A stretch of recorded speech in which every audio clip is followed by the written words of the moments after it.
السلام علیکم خوږو دوستانو، ستړي مه شئ.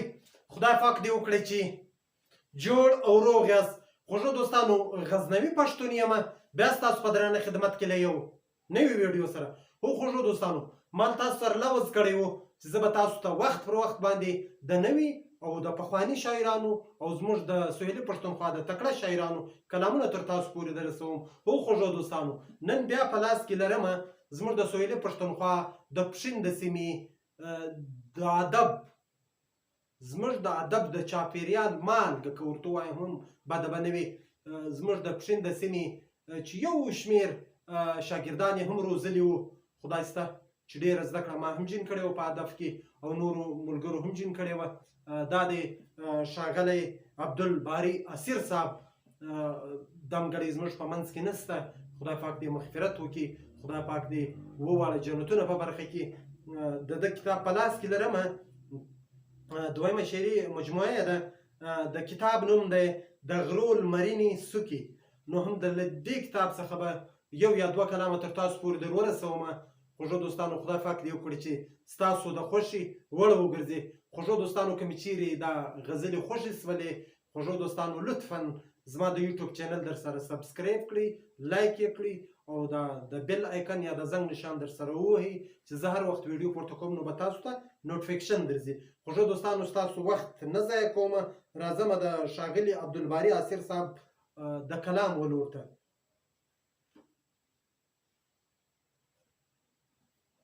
ښاغلی عبدالباري اسیر صاحب وایي: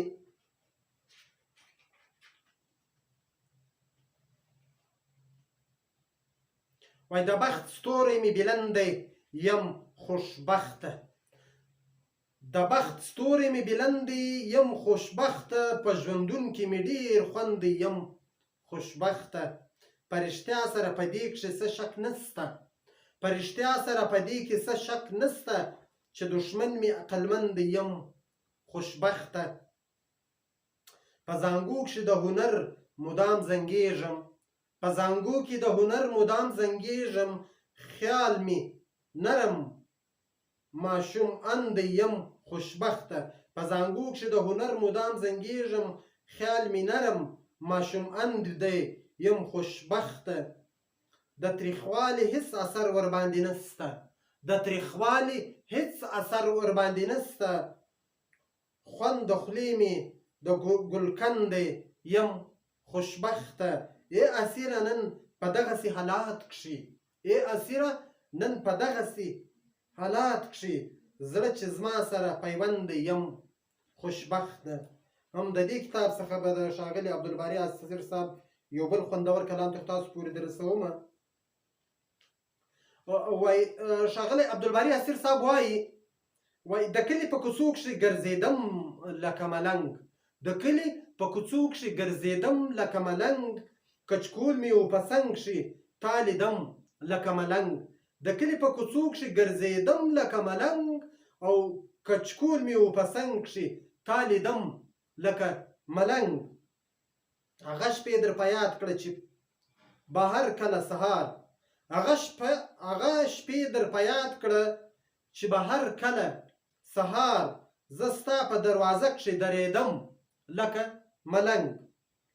رښتیا خبره دا وه چې باچا وم هغه دم، رښتیا خبره دا وه چې باچا وم هغه دم، چې ستا د کور و مخ ته تېرېدم لکه ملنګ.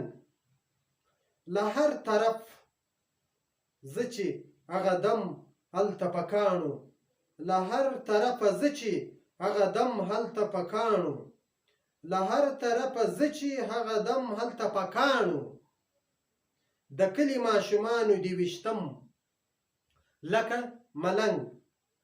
په ډېره عاجزي سره به هغه وخت اسیر، په ډېره عاجزي سره به هغه وخت اسیر، د حسن و خیرات ته زنډېدم لکه ملنګ. خوږو دوستانو، دا غټ دیوان دی د ښاغلي اسیر صاحب. غواړم چې یو لنډ شان غزل یې بل هم تر تاسو پورې در ورسومه. خدای پاک دې وکړي چې ستاسو د خوښې وړ وګرځي او خدای پاک دې وکړي چې ستاسو د ګوریت وړ نه شي. ځکه دوستانو چې دا غزلې بیخي ډېرې دي د اسیر صاحب نو زه غواړم چې یو ښه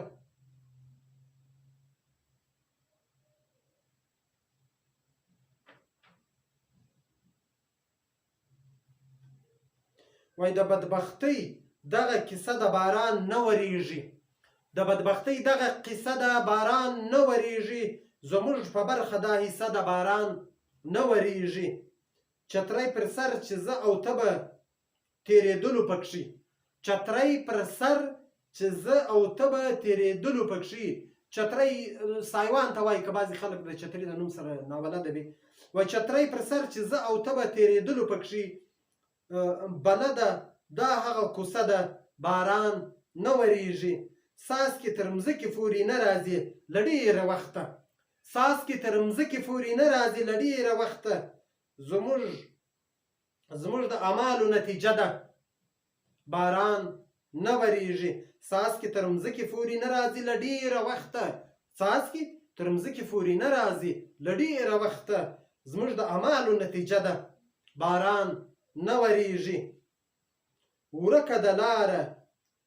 ورکه د لار د ټولو دلې دورې وزنګېدو ورکه د لار د ټولو دلې دورې وزنګېدو ورکه د لار د ټولو دلې دورې وزنګېدو کړې هر چا ګوره نشه ده باران نه ورېږي اسیره سترګې ورته مه اړوه تیر سي ځینې اسیره سترګې ورته مه اړوه تیر سي ځینې وچه د ګلو ګلدسته د باران نه ورېږي خوږو دوستانو تر راتلونکي ویډیو مو پر لوی او بخښونکي خدای سپارمه په مخ هم ښه ژوندي اوسئ کور مو ودان مننه